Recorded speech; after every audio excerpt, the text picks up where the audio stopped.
Rede aplicada. Vamos ver um conjunto de conceitos relacionados com a rede que complementam o capítulo anterior.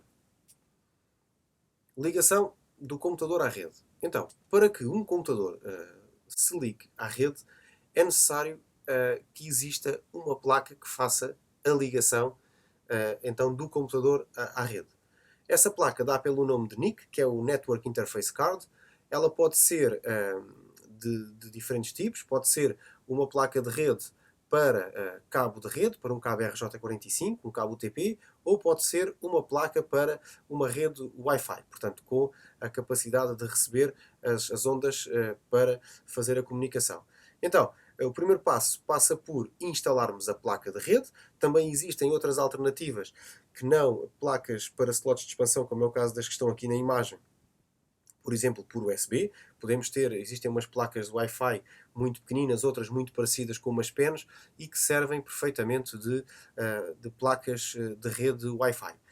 Então, depois de instalada a placa fisicamente no nosso computador e de configurados os drivers, portanto, instalados os drivers, significa que a placa está em funcionamento, em pleno funcionamento. Então, o que é que acontece? Nós podemos utilizar esta janela do Windows, que é a janela das propriedades, neste caso do IPv4, para podermos configurar a forma como o nosso computador vai adquirir um endereço ou vai ficar com o endereço IP na rede.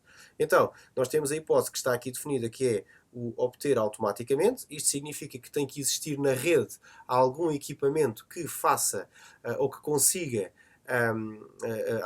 atribuir ou que tenha a capacidade de atribuir IPs aos demais equipamentos da rede. Esse protocolo chama-se o DHCP, que é o Dynamic Host Configuration Protocol, ou então nós podemos configurar este IP manualmente, clicando aqui neste botãozinho e preenchendo as informações que aqui temos. IP address é o nosso IP, máscara de subrede é o que permite identificar a porção de rede e a porção do host.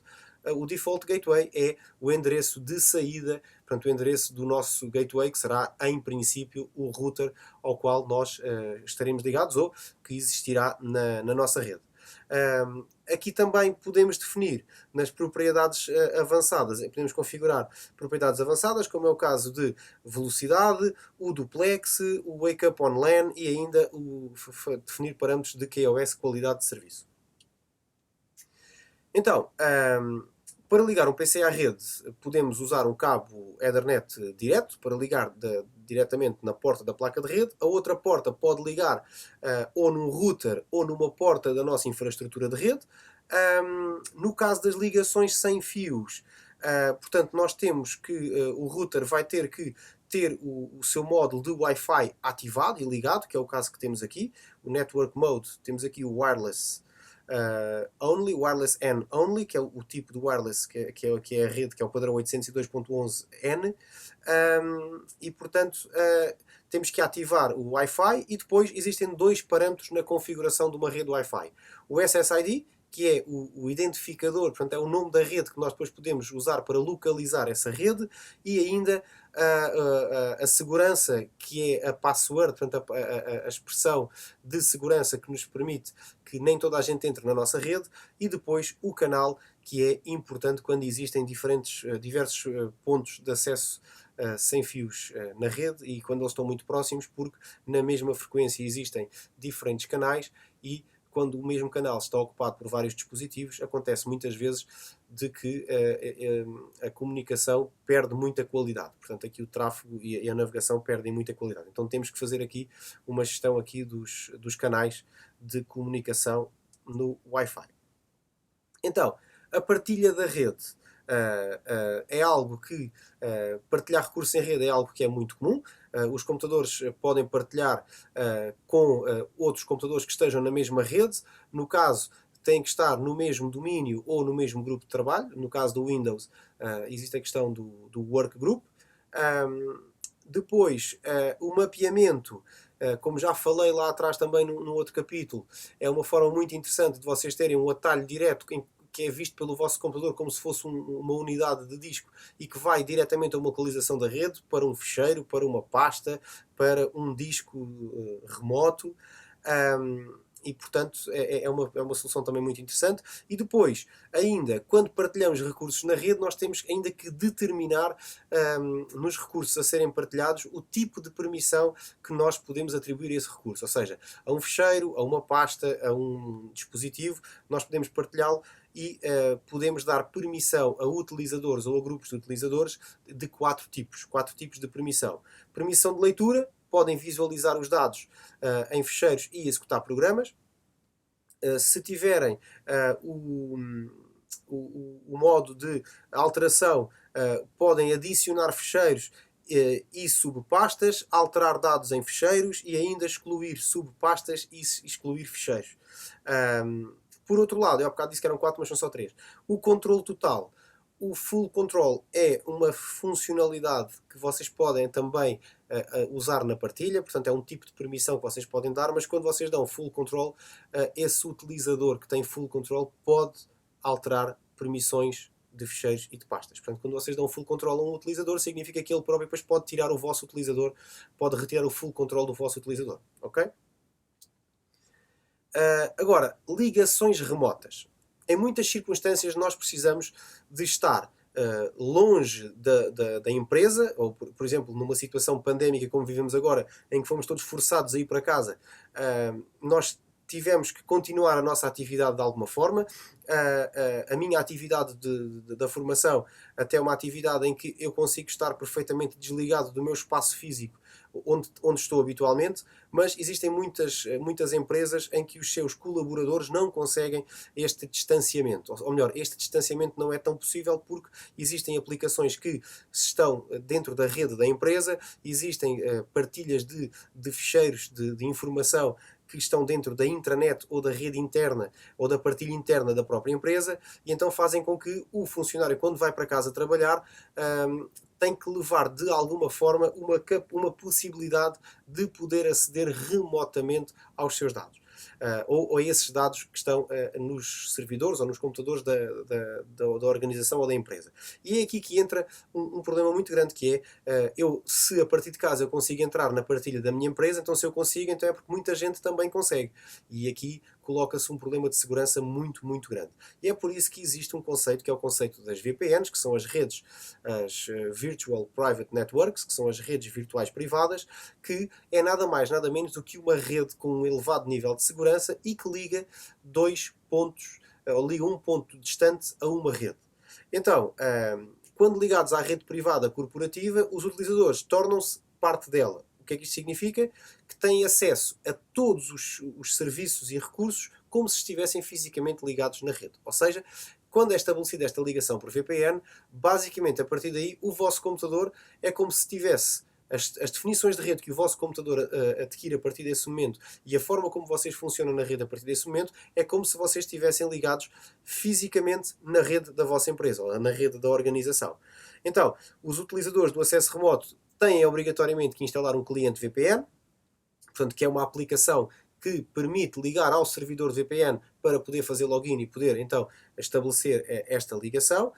Há outras formas de aceder remotamente a computadores, como é o caso do ambiente de trabalho remoto, que permite, numa vertente mais técnica, que se visualize e controle um computador a partir de um local remoto, é o que é o Remote Desktop, e depois ainda a assistência remota, que permite ainda que técnicos possam ajudar os clientes com problemas, no troubleshooting de alguns problemas. Obviamente depois há outros, há o VNC, e ainda há outros softwares que também fazem isto. O TeamViewer, por exemplo, na sua vertente gratuita também faz isto. Nós podemos ligar-nos a outro computador. Por exemplo, eu faço isso muitas vezes quando alguns amigos me pedem para eu fazer pequenas alterações aos computadores deles, ou para instalar um software, ou para verificar porque é que há um software que não funciona, ou qualquer coisa desse género. Eu habitualmente uso o TeamViewer para me ligar aos computadores deles. Eles dão-me essa permissão, dando-me os parâmetros de ligação do TeamViewer. Eu ligo o meu TeamViewer, acedo aos computadores deles, controlo remotamente o computador deles, verifico e vejo o que é que há para fazer, faço e fechamos a sessão e está despachado. Também são alternativas a este ambiente de trabalho remoto e à assistência remota. Então, ainda nas VPNs, basicamente isto é um diagrama do que é uma VPN. Reparem, isto é como se fosse o edifício da empresa, isto aqui é como se fosse a casa do colaborador. Então o que é que acontece? O colaborador precisa de ter no seu computador uma aplicação que é um VPN Client e a empresa tem que ter dentro da sua rede este VPN Server, que é basicamente o servidor de VPN, onde vão ser criados os utilizadores que vão ter acesso à rede. Então o que é que acontece? Se eu tentar aceder à rede da empresa, se eu tentar aceder aqui à rede da empresa pela internet normal, não é? Numa navegação normal, o que é que acontece? Eu vou esbarrar na firewall, que é este mecanismo de proteção da rede, e no limite este web server poderá eu poderei conseguir aceder a este web server se este web server contiver, por exemplo, a página web, o website de toda a empresa. Se este web server for um web server interno, já nem a esse eu consigo aceder. Agora, quando eu me ligo por VPN, o que é que vai acontecer? A minha aplicação cliente VPN, deixa-me só limpar isto tudo, para se perceber melhor, a minha aplicação cliente VPN basicamente vai fazer o quê? Vai fazer com que esta ligação seja possível, ou seja, que este túnel entre o meu computador e o servidor VPN aconteça. Então, no momento em que esta ligação acontece, é solicitado as credenciais de login e é dado o check em como isto está feito, é como se este computador que aqui está passasse, é como se este computador passasse para ali. Ou seja, ficava ali daquele lado como se estivesse fisicamente ligado dentro da rede e, portanto, todos os serviços partilhados, toda a partilha e tudo o que são aplicações que só funcionam na rede interna da empresa, eu passava a poder aceder a partir daqui. Portanto, no fundo, para criar uma VPN, o mínimo que eu preciso é um servidor de VPN, criar os utilizadores e depois ter o cliente VPN nos computadores. Tipos de ligação ao ISP. O que é que significa ISP? ISP significa Internet Service Provider, ou seja, é o fornecedor do acesso à internet. Nós em Portugal temos alguns fornecedores, não podemos esquecer de nenhum, temos a Novo, temos a Nós, temos o Mel, temos a Vodafone, temos, não sei se haverão mais, mas estes 4 são os mais conhecidos. E vamos ver aqui um bocadinho o tipo de ligação que nós podemos fazer quando subscrevemos o serviço de internet. Então, existe o DSL, que utiliza linhas telefónicas para fornecer comunicação de dados digitais, utiliza o mesmo cabo da comunicação por voz, mas usa uma frequência diferente. Outra forma de ligar é através de banda larga móvel. Em Portugal nós também podemos usar banda larga móvel. E o que é isto? Usa a tecnologia celular, usa as redes das operadoras móveis, usa 3G, 4G, 5G, para poder ligar à internet. A internet por cabo, portanto, a mais comum é a que usa cabos coaxiais, que foram originalmente projetados para serem para transmitir televisão por cabo e depois foram usados mais tarde para também transmitirem o sinal de internet. Ainda é muito usado, por exemplo, pela NOS e por outros operadores. Talvez a NOS seja um dos maiores que ainda usa os cabos coaxiais. Depois existe também a ligação por satélite, que é uma alternativa para os clientes que não podem obter ligações ou por cabo, ou por DSL, ou até por dial-up. As ligações dial-up são aquelas ligações pela linha telefónica analógica muito antigas e muito lentas. Portanto, em situações em que nem essa é possível, o que se faz é ainda se pode usar uma ligação por satélite. E por fim, a banda larga de fibra, que oferece velocidades e larguras de banda ultra rápidas em relação às anteriores e principalmente porque nas ligações de fibra existe aqui uma qualidade na tecnologia que é insuperável por qualquer uma das outras. Então vamos agora olhar um bocadinho para cada uma delas e ver aqui um bocadinho os prós e os contras de cada um. Então reparem, internet DSL, os prós. É um tipo de rede que é acessível em termos financeiros, tem uma boa cobertura de rede, tem uma ligação dedicada. Portanto, estas são as vantagens de uma ligação ADSL. Mas se vocês olharem para estes 3 prós, basicamente são 3 prós que são comuns a quase todos os serviços. Ainda assim, aqui a questão da boa cobertura de rede talvez seja o que se destaca mais, porque o ADSL funciona em uma boa parte da rede telefónica que nós temos. Depois os contras. A velocidade, a sincronização da linha, porque a linha precisa de estar sincronizada e muitas vezes ela perde o sincronismo e falha muito, e ainda a necessidade de termos uma linha telefónica. Portanto, estas são, digamos que, são os contras de uma ligação ADSL. Depois, em relação à internet móvel, os prós da internet móvel são, sem dúvida nenhuma, a internet em qualquer lugar. não tanto pela tecnologia em si, que vamos olhar para este Pro, é mais pela questão da utilização, de podermos levar a internet que estamos habituados a usar em casa, no escritório, na empresa, para o nosso bolso, para qualquer sítio onde nós estamos, na praia, no campo, na serra, no autocarro, no táxi, podemos perfeitamente usar internet em qualquer lugar. Depois, prós também, combinado com sistemas de localização, vocês conseguem ter pesquisas aprimoradas, vocês conseguem estar num sítio que não conhecem e facilmente encontrar um restaurante, uma farmácia, uma bomba de gasolina, isto conjugando a rede móvel com os sistemas de localização. E ainda outra questão, que é um pró também da utilização da internet móvel, mais na condição humana, que é o acesso à informação. Nós estamos sempre ligados à informação, temos sempre fontes de informação na palma da nossa mão ou no nosso equipamento ou no equipamento que estamos a usar. Contras. A qualidade de acesso varia muito com o local, porque nas diferentes zonas do país vocês não têm a mesma qualidade, nem têm a mesma tecnologia. Portanto, há zonas do país que ainda têm só 3G, há zonas do país que não têm dados móveis sequer, não há internet móvel, né? Os transmissores não conseguem distribuir internet móvel em determinados sítios do nosso país. O 4G só está acessível em determinados sítios, o 5G, que está a aparecer agora, também ainda não existe em muitos lados. Portanto, dependendo do sítio, vocês podem ter uma boa, uma má ou não terem experiência nenhuma com a internet móvel. Tem este grande problema que tem tráfego limitado, era bom que fosse ilimitado, portanto a internet móvel, tirando os serviços de hotspots que nós podemos comprar, portanto a banda larga móvel para usar em múltiplos dispositivos, a internet móvel padrão que vem nos pacotes dos smartphones que nós usamos, essa tem tráfego limitado e muito limitado. Tem aumentado nos últimos anos, ainda são bastante limitados.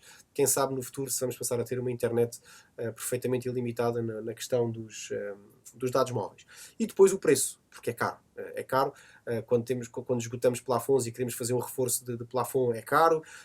As próprias bandas largas móveis que se vendem, seja pelos hotspots, seja pelas penas, são caras, portanto não têm mensalidades propriamente baratas quando comparado com os restantes serviços. Depois, prós e contras da internet por cabo coaxial. Temos as velocidades serem elevadas. Os pacotes são relativamente acessíveis, porque nós compramos pacotes de televisão que vêm com internet e com essas coisas todas, sendo que aqui o preço relativamente acessível também é um bocadinho dúbio, mas para o serviço que nos prestam, o preço até é razoável. E o outro pró é que o custo das infraestruturas ou dos equipamentos para trabalharmos com este tipo de acesso são relativamente baratos. Contras, falta de cobertura, portanto não chega a todo o mercado residencial de Portugal, e ainda as velocidades deste tipo de ligação tendem a sofrer com picos de utilização. E isto é um problema dramático nesta fase pandémica que nós vivemos. Tem sido muito aborrecido que em determinadas horas torna-se mesmo muito complicado navegar. Isto acontece porque nunca houve tanta gente em casa como neste período e portanto os operadores e esta tecnologia em concreto tem esta limitação. Depois, prós e contras da internet por satélite. A internet por satélite tem aqui um pró que é contrariado por um contra que é igual, que é a questão da velocidade é aceitável. Reparem que eu de um lado tenho velocidade aceitável e do outro tenho velocidade limitada. Portanto, é uma velocidade aceitável tendo em conta a tecnologia que estamos a falar, que é uma ligação por satélite. Nós estamos ligados a um satélite. Portanto, a velocidade é aceitável em relação a uma ligação dial-up daquelas da linha telefónica analógica. Estamos a falar de uma velocidade de muitas vezes superior a essa, mas comparado com todas as outras, ela é muito lenta. Portanto, ela tem uma velocidade limitada, mas ainda assim é uma velocidade aceitável, tendo em conta a tecnologia que estamos a falar. Não é suscetível a picos de utilização, portanto, ela o facto de ter muita gente a utilizar não cria aqui nenhum constrangimento em termos da sua utilização, e tem um outro pró, que é não haver a necessidade aqui de uma infraestrutura, de uma passagem de cabos ou de ligações ao operador em termos físicos. Portanto, nós compramos a antena parabólica, temos depois o receptor e depois tem que ser um técnico a montar, porque a antena tem que ser apontada a um satélite e fica instalado e em funcionamento.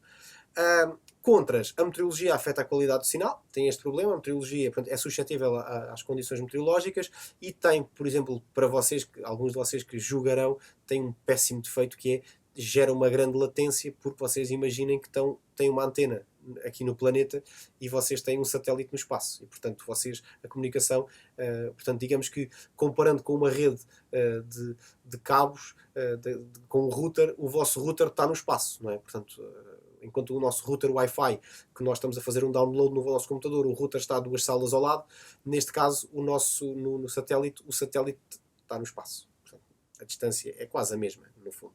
Estou a brincar, obviamente. Então, por fim, a internet, prós e contras da internet por fibra.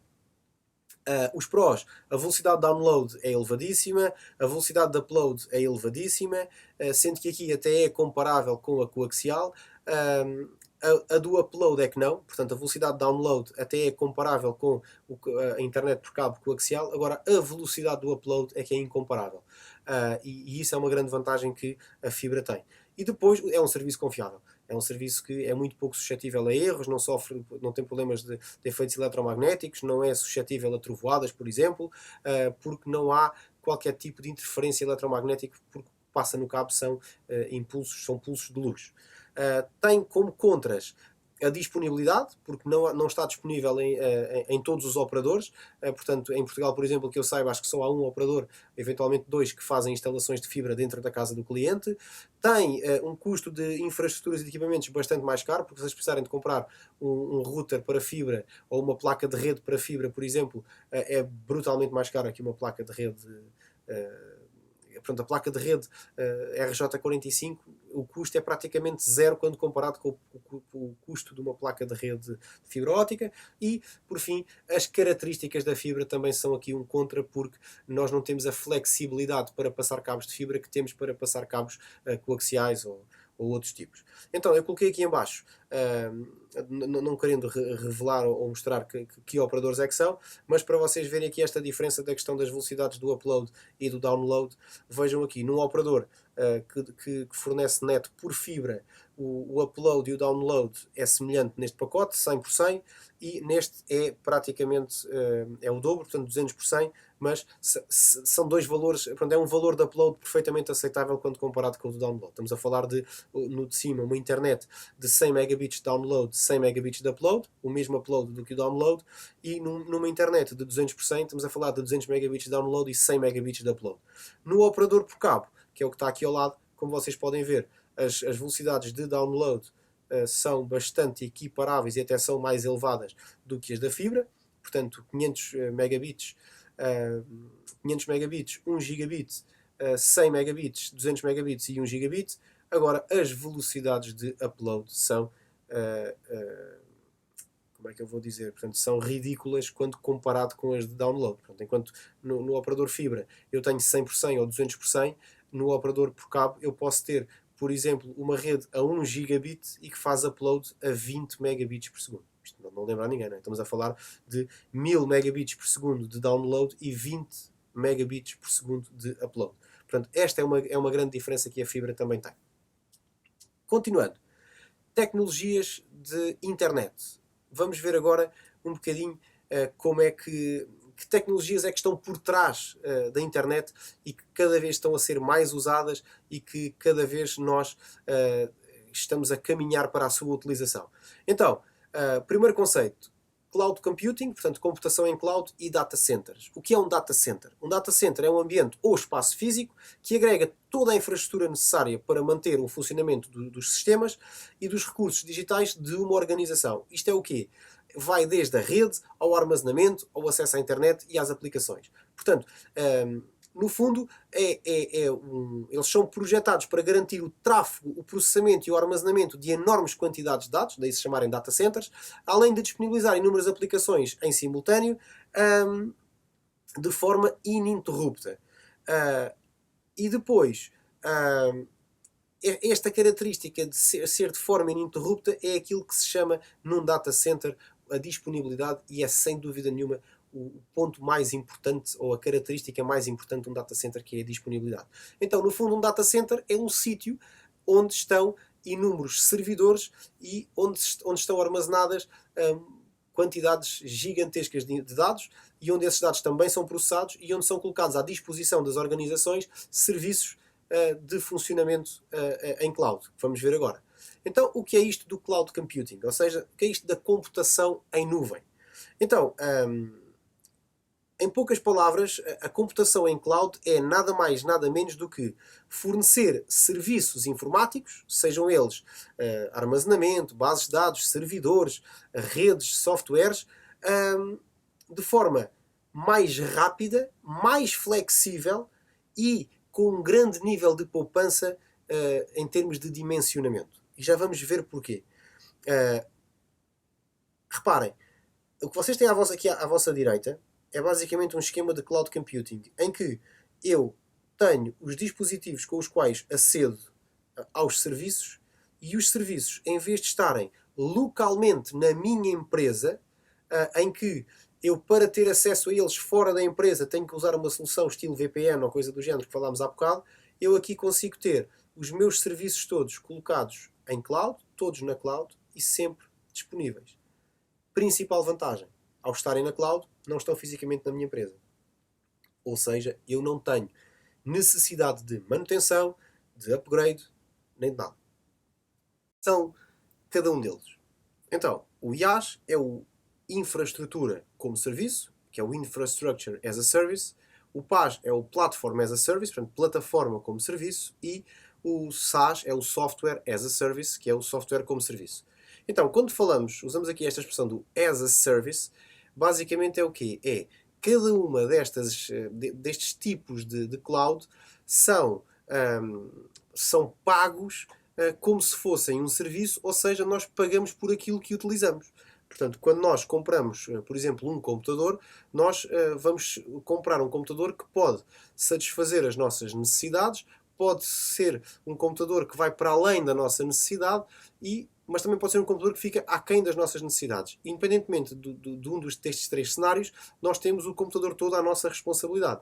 E, portanto, se está a mais ou se está a menos, nós temos depois que saber lidar com isso. Nós não temos hipótese de comprar só uma parte do computador. Então, quando falamos neste tipo de modelos de serviços, falamos em modelos precisamente que vocês podem comprar apenas uma parte do serviço. Ou seja, vocês podem comprar apenas uma parte do processamento, apenas uma parte do disco, apenas uma parte da memória RAM. Obviamente não estamos a falar de computadores em concreto, mas estamos a falar de infraestruturas, de plataformas e de softwares.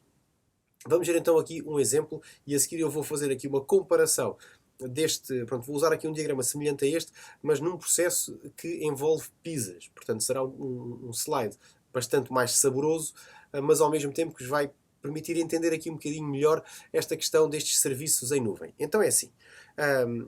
Nós temos estes três serviços, o IaaS, o PaaS e o SaaS, que estão representados aqui, e temos aqui um serviço que é o on-premises, que é o quê? Que é a diferença entre ter a computação em cloud ou ter a computação física na nossa empresa, portanto, ter um servidor próprio. Então reparem, aqui representado a azul, vocês têm aquilo que diz aqui em baixo nesta legenda, vocês têm aquilo que nós gerimos. E a cor de laranja nós temos aquilo que outros fazem a gestão. Então reparem bem como é que funciona esta questão do as a service, destes modelos de serviços em cloud. Então reparem, numa situação em premissas, portanto uma situação em que vocês têm o servidor na vossa empresa, vocês são responsáveis por o quê? Portanto vocês fazem a gestão do quê? Reparem, da rede, do armazenamento, dos servidores, da virtualização, se vocês utilizarem virtualização, dos sistemas operativos, dos middlewares e dos runtimes, portanto, aquelas aplicações de suporte para que outras aplicações funcionem, são vocês que são responsáveis por elas, pela sua instalação, por verificar se elas funcionam, se estão de acordo, pelos dados e pelas vossas aplicações. Ou seja, numa situação em que há uns anos era o comum, em que as empresas tinham um servidor nas suas instalações e tinham uma equipa de administração daquele servidor, basicamente são responsáveis por tudo. Desde a criação da rede, a manutenção da rede, o armazenamento, o servidor em si, a virtualização quando é feita, a instalação de sistema operativo, escolha de sistema operativo, a sua instalação, os ambientes de desenvolvimento, as aplicações, os dados. Portanto, isso é tudo responsabilidade de quem tem um servidor próprio.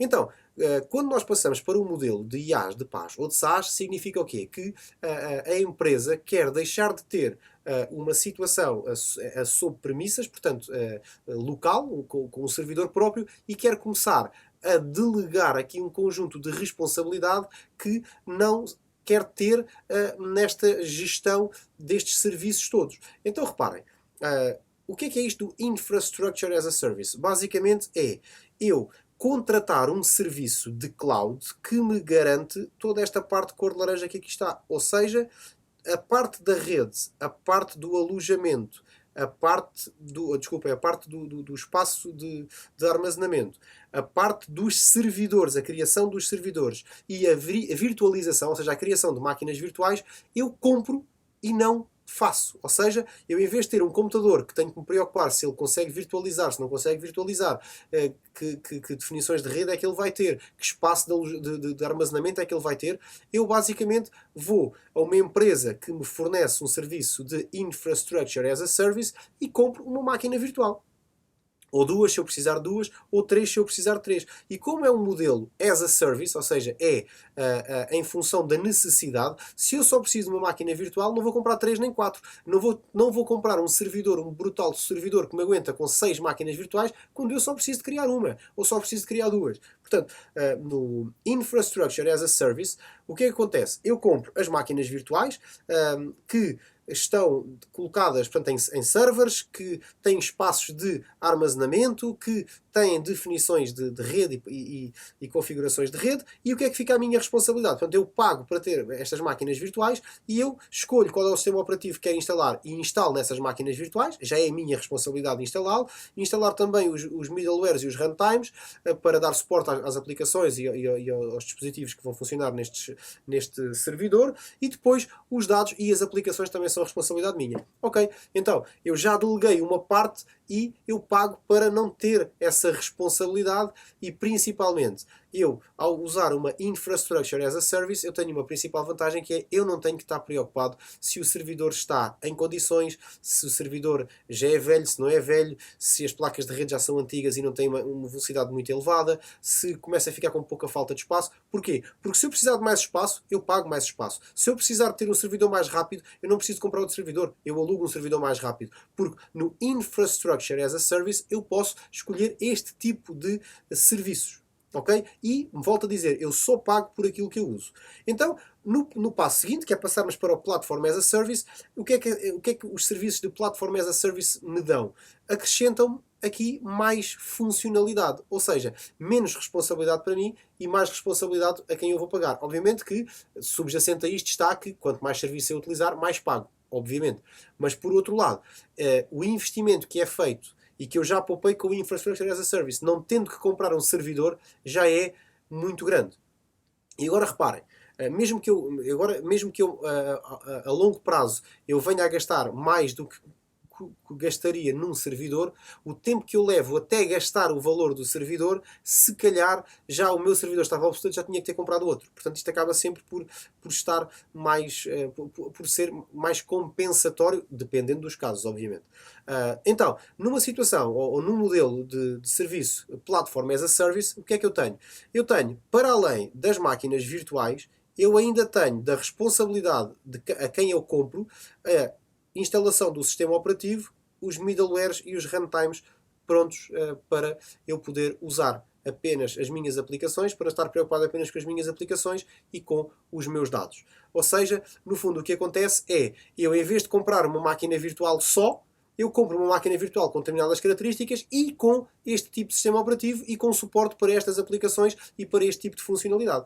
Então, lá está, cada vez tenho menos responsabilidade, portanto, como podem ver, a mancha laranja vai crescendo e a azul vai diminuindo, porque cada vez nós temos menos responsabilidade, menos gestão e pagamos mais pelo serviço. E volto a dizer, aqui tem a vantagem de ser tudo as a service, ou seja, eu pago em função da necessidade que eu tenho. Eu agora preciso de mais espaço de alojamento, de armazenamento, vou utilizá-lo, mais tarde preciso de menos, vou retirá-lo. Por exemplo, nesta fase pandémica, houve empresas que provavelmente reduziram a sua, ou têm, reduziram a sua atividade de tal forma que a necessidade que têm de serviços de cloud reduziu. Podem perfeitamente, dependendo dos contratos que têm, mas podem perfeitamente baixar o seu encargo mensal, reduzindo se calhar a capacidade de processamento que precisam, porque em vez de terem 50 colaboradores a funcionar, só têm 3 ou 4, e para 3 ou 4 não precisam ter uma máquina virtual, ou melhor, não precisam ter um servidor com 3 processadores, ou com 2 processadores, ou com muito espaço de armazenamento, ou com tanta memória RAM, porque para que aqueles 3 funcionários continuem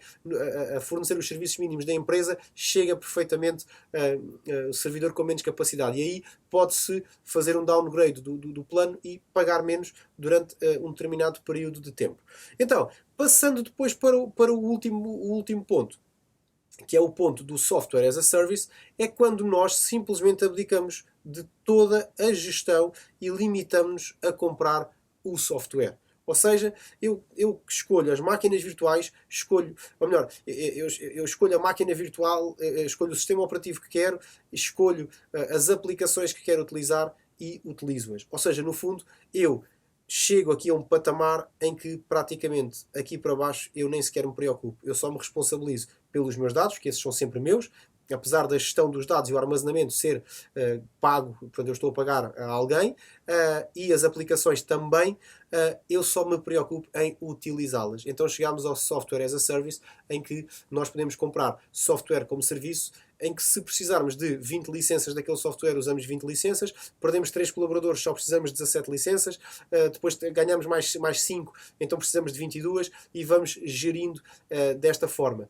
Serviços como o Office 365, por exemplo, é um bom exemplo do que é um software as a service. Okay? No Infrastructure as a Service vocês têm a Amazon Web Services. No caso do Platform as a Service existe o Microsoft Azure, sendo que o Azure pode-se encaixar aqui também no Infrastructure as a Service, mas ele por norma é colocado no Platform as a Service. Então isto é só vocês terem uma ideia aqui destes modelos de cloud.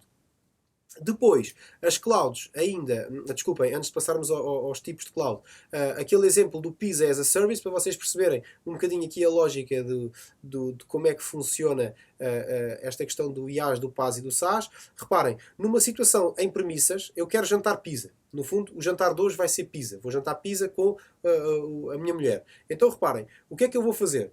Eu vou fazer a pizza em casa. Então, o que é que isto é o equivalente a ter os serviços todos em premissas. Ou seja, eu vou ser responsável por tudo. Então, vou ser responsável pela massa da pizza, o molho de tomate, os toppings, o queijo, fazer lume, ter o forno, pagar, ter eletricidade e gás, preparar as bebidas e preparar a mesa. Eu tenho que fazer isto tudo. Se eu quiser delegar uma parte destas competências, eu posso usar, ou seja, se eu não quiser ter tanto trabalho, digamos assim, e aqui o trabalho é aquela questão da gestão, se eu quero ter menos trabalho, o que é que eu posso fazer? Posso comprar uma pizza daquelas de fazer no forno, em que a pizza já está pré-feita, eu chego a casa e só a cozinho e como. No fundo, a responsabilidade da massa da pizza, o molho de tomate, os toppings e o queijo é de quem fez a pizza. Eu comprei a pizza, paguei pela pizza pré-feita, o que é que eu sou responsável? Pelo lume, pelo forno, pela eletricidade e pelo gás, pelas bebidas e por preparar a mesa. Ok, ainda assim tenho muito trabalho. Então se calhar eu não vou nem fazer a pizza em casa, nem comprar uma pizza para eu fazer no meu forno. Uma pizza já pré-feita para eu fazer no forno. O que é que eu vou fazer? Eu vou querer ter a pizza já feita. Solução? Uma pizza ao domicílio. O que é que eu faço? Telefono para um serviço e encomendo a pizza. Então o que acontece neste caso? A base da pizza, o molho de tomate, os toppings, o queijo, o lume, o forno, o gás, a eletricidade, tudo isso é da responsabilidade de quem faz a pizza. Eu vou pagar para que a pizza me chegue feita e pronta a comer a casa. O que é que eu sou responsável? Pelas bebidas e pela preparação da mesa. Situação limite, não quero ter mesmo trabalho nenhum. Então vou jantar fora, em que a base da pizza, o molho de tomate, os toppings, o queijo, o lume, o forno, a eletricidade, o gás, as bebidas e a preparação da mesa são da responsabilidade de outros. Eu chego, pego no menu, escolho a pizza que quero comer, como, pago e vou-me embora. Não tenho trabalho nenhum. Esta é a lógica do Infrastructure as a Service, o Platform as a Service e o Software as a Service. É um exemplo assim mais, digamos, mais comum para que vocês possam entender melhor percebendo esta analogia, conseguem entender melhor este tipo de modelo de serviços em cloud.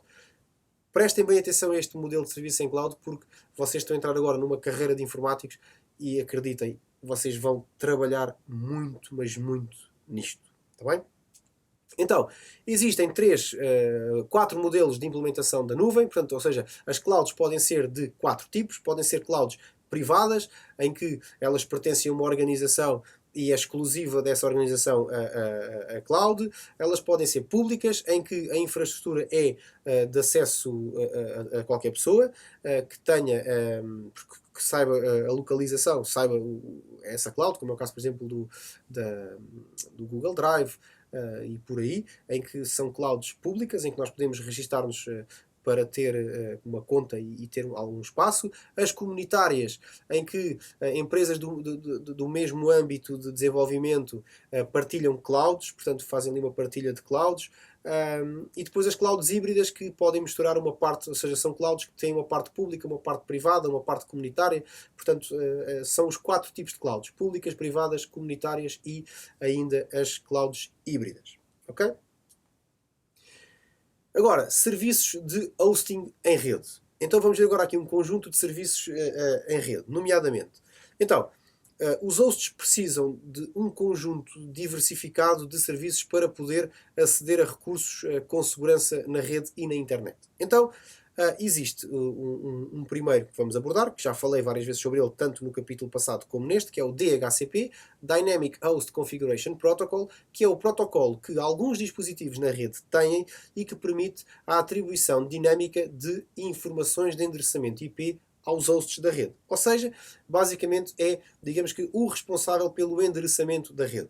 Nós configuramos um servidor DHCP para que ele atribua IPs desde o IP A ao IP B, com exceção de um conjunto de IPs ali pelo meio, e a partir daí quem entra na rede solicita IP. E então vamos ver como é que acontece quando o nosso computador entra na rede e vai pedir o IP sem saber quem é que atribui IPs, sem saber se é um router, se é um servidor, se o que é. Então reparem, DHCP Client, o que é que acontece? Quando o nosso computador chega à rede, o primeiro passo, ele lança uma mensagem para a rede chamada DHCP Discover. Ou seja, ele basicamente vai à procura se alguém é um servidor DHCP, se alguém tem DHCP ativado. No fundo, ele está a perguntar porta a porta de todos os dispositivos da rede se alguém tem DHCP. Ou melhor, se alguém faz DHCP. Então, se algum dispositivo da rede tiver essa capacidade, o que é que vai fazer? Vai fazer desculpem, um DHCP offer. E o que é um DHCP offer? É uma oferta de DHCP, do género, eu faço. A seguir, o vosso cliente faz um DHCP request, solicita, e a seguir acontece um DHCP acknowledge, que é basicamente o servidor DHCP vai enviar os dados de endereçamento ao vosso computador para que ele possa ficar então com as definições de rede. Portanto, no fundo, é um processo que acontece em 4 passos. Portanto, há uma descoberta de DHCP na rede, há uma oferta de DHCP, há um pedido de DHCP e há o estabelecimento das definições e a entrega dessas definições da rede. Um serviço diferente deste é o serviço de DNS. DNS significa Domain Name Service. É um método que os computadores utilizam para converter nomes de domínio em endereços IP. Então, isto é o que em concreto? Reparem, vocês quando navegam na internet, vocês não escrevem os IPs dos servidores aos quais vocês acedem. Mas na internet, esses servidores, toda a comunicação com esses servidores é feita através do seu IP público. Agora, a questão é que para nós seres humanos é-nos muito mais fácil chegar ao browser e escrever, como está aqui neste exemplo, www.amazon.com. O que é que acontece? O servidor da Amazon vai nos entregar a página web. Então, no fundo, o que é que acontece? Onde é que o DNS entra aqui? Entra que o servidor não é identificado pelo Amazon.com, mas sim pelo seu endereço IP, que neste caso do exemplo que temos aqui é o 10.1.0.1. Então o que é que acontece? Este senhor que aqui está, basicamente abre um browser e escreve www.amazon.com. O que é que o nosso computador faz? Pega no nome Amazon.com e faz um pedido ao servidor DNS que lhe está definido com a seguinte pergunta: qual é o IP do endereço que dá pelo nome de www.amazon.com? O servidor DNS consulta a sua base de dados e, caso encontre uma resposta, devolve a resposta ao nosso computador com o IP, dizendo: olha, o www.amazon.com está no endereço 10.1.0.1. Então, o nosso computador a seguir basicamente faz o quê? Como é um pedido feito pelo browser, é um pedido que sai, usa o protocolo HTTP, usa a porta 80, então basicamente faz um HTTP request para o endereço 10.1.0.1. E aí o que é que vai acontecer? Já não há nomes envolvidos, porque nós já estamos a pedir o endereço final e global único daquele servidor. Quando ele é encontrado, ele devolve a página e vem uma HTTP response e nós começamos a receber a página. Então, o que é que nós conseguimos perceber daqui? Que sempre que nós navegamos na internet usando nomes de domínios, a comunicação que acontece numa fração de segundo, em que a gente escreve www.amazon.com e recebemos uma página, aconteceram 4 comunicações.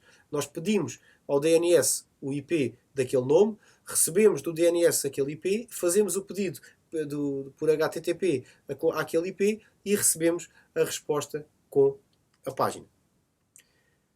Agora, falámos do HTTP. O que é isto do HTTP e o HTTPS? HTTP significa Hypertext Transfer Protocol e o HTTPS é o Hypertext Transfer Protocol Secure, ou seja, com segurança. São usados por hosts para aceder a recursos na web. Ou seja, são protocolos que são usados para que nós possamos navegar na internet e possamos pedir páginas web para as visualizar. No fundo, o que é que acontece? Quando nós usamos o HTTP, nós fazemos o HTTP request e recebemos a HTTP response do web server.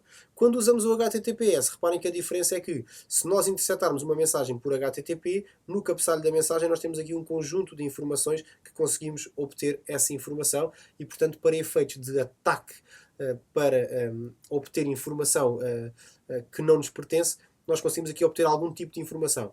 Por isso é que todas as entidades que têm dados sensíveis ou dados confidenciais utilizam sempre HTTPS e os sites tendem a migrar para a parte do HTTPS da web, que é o HTTP seguro, em que, se a comunicação for interceptada, o que obtêm é basicamente este conjunto de caracteres que vem encriptado. No fundo, estas duas mensagens são iguais, simplesmente se eu usar um servidor HTTP, um servidor web com HTTP, as mensagens podem ser interceptadas e podem ser lidas e percebidas. Se for com HTTPS, leva aqui um nível de encriptação que nós não conseguimos ver o seu conteúdo. O protocolo FTP, File Transfer Protocol, é um protocolo que permite que o host e um server possam trocar ficheiros. Ou seja, eu posso, criando um servidor de FTP, eu consigo ter uma pasta no meu computador que pode ser acedida para ser descarregado ficheiros para dentro ou retirados ficheiros para fora. Então, isso é feito à custa de um protocolo que é o FTP, em que eu vou ter um servidor onde partilho pastas. No servidor FTP eu vou criar utilizadores e atribuir passwords a esses utilizadores e depois as aplicações que usa o cliente FTP, no fundo, basicamente fazem login no servidor e depois descarregam ou enviam ficheiros para o servidor FTP ou descarregam ficheiros do servidor FTP. No fundo é basicamente uma forma de eu ter o meu computador ligado a uma pasta num servidor. Então, esta comunicação é feita por FTP. Quando nós falámos no capítulo passado, naquela parte final das portas, não sei se vocês repararam naquela tabela, e se não repararem podem ir ao PDF e ver, o FTP utiliza não uma porta, mas duas, a 20 e a 21. Porquê? Porque usa a porta 21 apenas para trocar informações, como é o caso das informações de login e os pedidos de ficheiros ou os envios de ficheiros, e usa a porta 20 para a conexão, para a ligação dos dados. Portanto, é pela porta 20 que os dados fluem e pela porta 21 é onde são feitas as comunicações de controle. Ok? Ainda, nos serviços de hosting em rede que vocês mais utilizam, portanto, para além do DHCP, para além do DNS, para além do HTTP e agora do FTP, usam também os serviços de mail. Os serviços de mail podem ser usados de duas formas, por IMAP ou por POP e SMTP. O que é que isto significa? Então, reparem, IMAP significa Internet Message Access Protocol e é um protocolo que permite que nós façamos a gestão do nosso e-mail em espelho. Em espelho de onde? Em espelho do servidor. Reparem, eu tenho o meu servidor, por exemplo, o Gmail, e se eu configurar o meu Gmail em 2 ou 3 ou 4 dispositivos usando o protocolo IMAP, o que vai acontecer é que, seja num, seja noutro, se eu apagar alguma mensagem, esse apagar é apagado no servidor, porque o IMAP é um espelho do servidor. E, portanto, se eu tenho o meu e-mail configurado em 3 dispositivos, apago uma mensagem num deles e automaticamente é propagado para os restantes. Outra forma de configurar isto, porque às vezes os servidores de mail que nós usamos não têm o IMAP, é o POP e o SMTP. E porquê é que nós temos que configurar isto? Vocês podem estar a pensar assim, mas que raio, eu uso o meu Gmail e nunca usei nem IMAPs, nem SMTPs, nem POPs. Isto usa-se quando nós utilizamos aplicações, como é o caso do Outlook, em que nós queremos descarregar para uma aplicação os nossos e-mails. Usa-se quando vocês, no vosso smartphone, configuram o vosso e-mail para receber lá o e-mail. Reparem, quando vocês usam um dispositivo que está fora do vosso servidor web, vocês têm que arranjar aqui uma maneira, o servidor de mail neste caso, vocês têm que arranjar aqui uma maneira de esta aplicação que está no smartphone ou está no meu computador consiga descarregar as mensagens do servidor de mail para o meu computador. Se eu usar o IMAP, fica em espelho. Ou seja, apago num, apago no servidor. Se eu usar o POP e o SMTP, o que é que vai acontecer? Eu vou ter um endereço para o POP e um endereço para o SMTP. Ou seja, vou ter um endereço para descarregar as mensagens para o meu telefone ou para o meu computador e vou ter um endereço quando eu quiser enviar mensagens do meu telefone ou do meu computador. Reparem que, quando vocês navegam para o vosso e-mail no browser, em que vocês vão ao Gmail, por exemplo, vocês estão na página do próprio servidor. Portanto, a mensagem está a ser gerada diretamente dentro do servidor. Não está a ser gerada fora do servidor, como é o caso, por exemplo, do Outlook ou do vosso smartphone.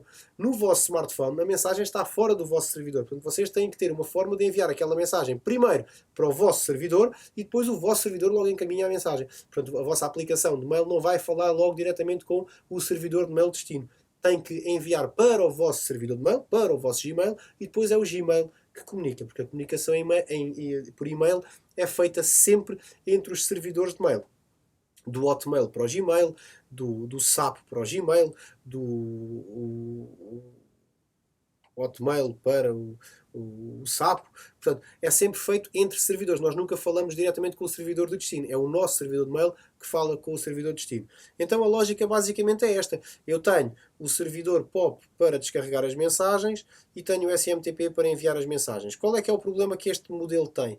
Este modelo faz com que, se eu não configurar isto muito bem, vai acontecer que eu descarrego as mensagens para um computador e se eu não deixar uma cópia no servidor, os outros computadores que a seguir vão tentar encontrar as mensagens, elas já não estão lá porque estão neste computador, estão na aplicação de mail deste computador, porque aqui eu descarrego verdadeiramente as mensagens para dentro do computador. Ok? Para terminarmos, técnicas comuns de manutenção preventiva usadas em redes.